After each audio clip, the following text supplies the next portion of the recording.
For nearly 150 years, the Stroh family sat on one of the largest private beer fortunes in America. 5 generations. A name stamped on bottles in almost every bar, every corner store, every backyard cooler in the country. And then, in the span of a single generation, all of it vanished. Not stolen, not seized in some dramatic scandal. Just gone. Years later, Forbes sat down and did the math on what that family had thrown away. And the number it came back with was almost impossible to believe. If the Strohs had simply held on to what they already had and left it completely alone, that fortune could have been worth $9 billion. Instead, the heirs were left with next to nothing. This is the story of how an empire that took 5 generations to build was destroyed in less than 20 years. It's a story about beer and debt and a dying city. But really, it's a story about one decision, a single bet so enormous that it dragged an entire dynasty down with it.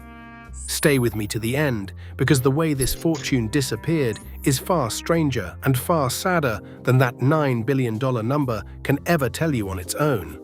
There's an old saying about money like this, one you've probably heard before. The first generation makes the fortune, the second generation enjoys it, and the third generation loses it. The Strohs were supposed to be the exception. They didn't last 3 generations. They lasted 5.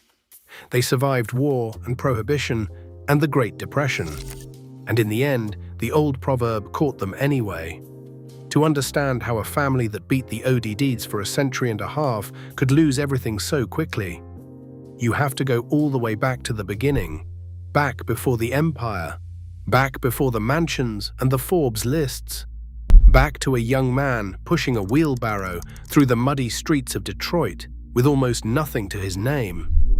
Because the most shocking part of this story isn't how the Strohs lost it all, it's how unlikely it was that they ever had anything to lose in the first place.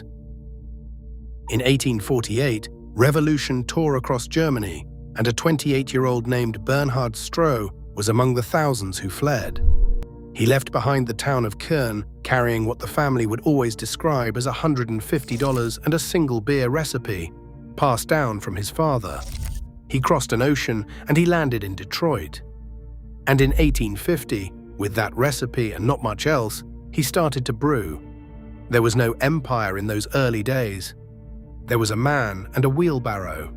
Bernhard rolled his barrels through the neighborhoods himself, selling beer, one door, one neighbor, one handshake at a time.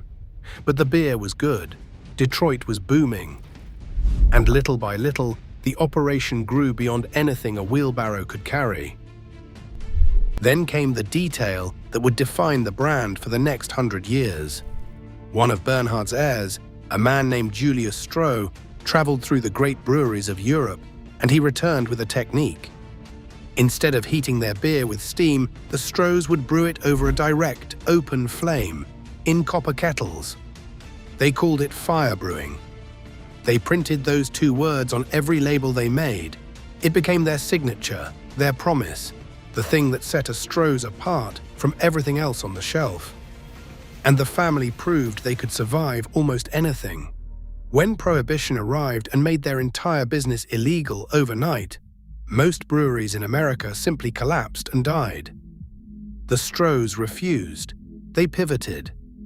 They made malt products and soft drinks to keep the lights on. They even started making ice cream, a strange little side business that, against all odds, would go on to outlive the beer empire itself. When Prohibition finally ended, the Strohs turned the taps back on and kept right on climbing. By the 1970s and into the 1980s, Stroh's wasn't just a Detroit beer anymore. It was a national power. The family started buying up its rivals and expanding far beyond the city that made them. And then, in 1982, the man at the top, Peter Stroh, the 4th generation to lead the company, made the single biggest decision in the family's history. He looked across the industry, saw a wounded giant, and decided to swallow it whole. The giant was Schlitz, the beer that made Milwaukee famous. For decades, Schlitz had been one of the most powerful brewers in the entire country. But by the early 80s, it was bleeding, struggling, and suddenly up for sale. And to Peter Stroh, it looked like the chance of a lifetime. Buying Schlitz would instantly transform Stroh's into the third largest brewing company in the United States, trailing only the two absolute titans of American beer. There was just one enormous problem. At the time, the entire Stroh's company was worth somewhere around $100 million. And to buy Schlitz, Peter Stroh borrowed roughly $500 million. One reporter who later picked the deal apart described it in a single perfect line. It was, she wrote, like a minnow swallowing a whale. To close it, Stroh raised his bid from $16 a share to $17. To get past the government's antitrust regulators, the family had to agree to sell off one of Schlitz's breweries entirely. And when it was finally done, Stroh's had gone from a single brewery in Detroit to 7 plants spread across the country, and it was buried under a mountain of debt to pay for them all. But here's where the story turns, because all of that debt might have been survivable. It might have been the bold move that secured the dynasty for another century if only the timing had been different. It wasn't. At the exact moment the Strohs bet everything on getting bigger, the American beer market was quietly closing in at the top. The whole industry was consolidating around two enormous rivals, Anheuser-Busch and Miller, companies that could out-advertise, outspend, and out-muscle anyone who stood in their way. As that same reporter put it, there were 4 big breweries fighting for space, but the market only had room for 3. The Strohs had just gambled the entire family fortune to become number 3 in a game that was about to crush number 3. And still, the family didn't pull back. Instead, they doubled down. In 1996, the Strohs spent another $290 million to buy yet another struggling brewer, pulling in more than 30 additional brands all at once. More labels, more factories, more debt, and less of the only thing that could ever save them, ordinary people, reaching into a cooler and choosing a Stroh's. But if you think the numbers tell the whole story, you're missing the part that actually breaks your heart. Because while the company was crumbling on the balance sheet, the family that owned it was quietly falling apart in private. And years later, one of their own would write it all down. Her name was Frances Stroh, the 5th generation of the family. In 2016, she published a memoir, and she gave it a title that said almost everything on its own. Beer Money, a memoir of privilege and loss. Inside, she described a family unraveling in slow motion, a father slowly lost to alcohol, a brother lost to addiction, a household that looked from the outside like the perfect American success story, and on the inside was coming apart at the seams. The collapse of the fortune and the collapse of the family weren't two separate tragedies. They were the same one, happening at the same time. And there was a third collapse wrapped around both of them. Because the Strohs were a Detroit family, and Detroit itself was dying. As the auto industry pulled its jobs out of the city, and then out of the country entirely, the place that had built the Strohs began to hollow out and crumble. The family's fall was never just about beer or one bad deal. It was tangled up in the slow-motion ruin of an entire American city. A company, a family, and a city, 3 empires sinking at once, each one dragging the others down with it. By the late 1990s, the math had finally become impossible. The debt was too heavy. The sales were too thin. The rivals were too strong.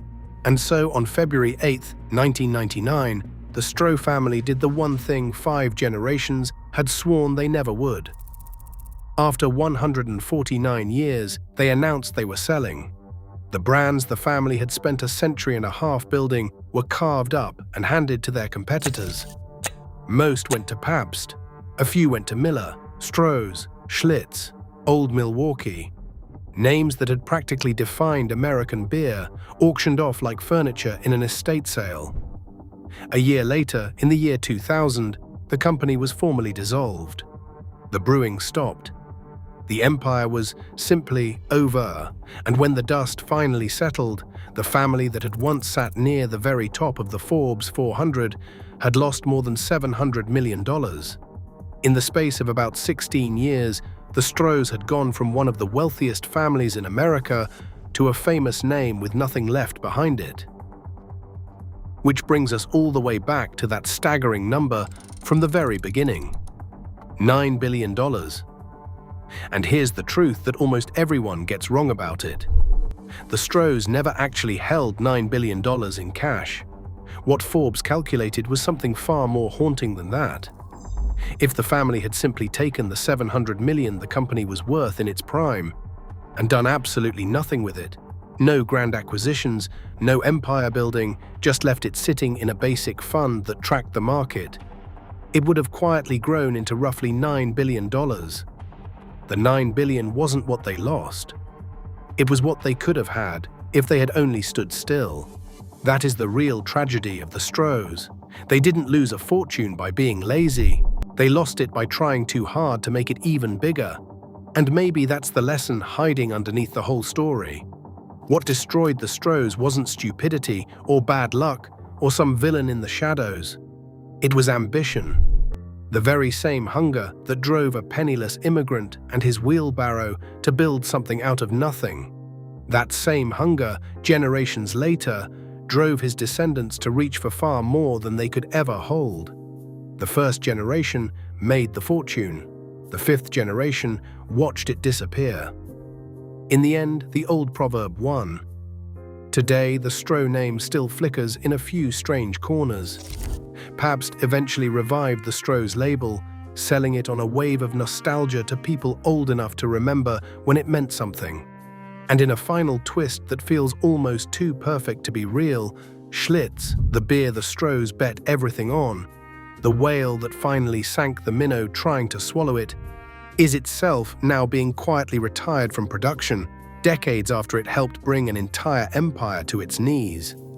Two old giants fading out together long after the family that once owned them both walked away with nothing at all. That's the quiet, unsettling truth about the greatest fortunes. They almost never end with one dramatic explosion. They end the way the Strohs did, slowly, softly, one ambitious decision at a time, until one day the last heir looks up, glances around at the empire and realizes it was already gone. If this story stayed with you, take a second and subscribe to The Last Heirs. Every week, we follow another great fortune from the very height of its power all the way down to the moment it turned to dust.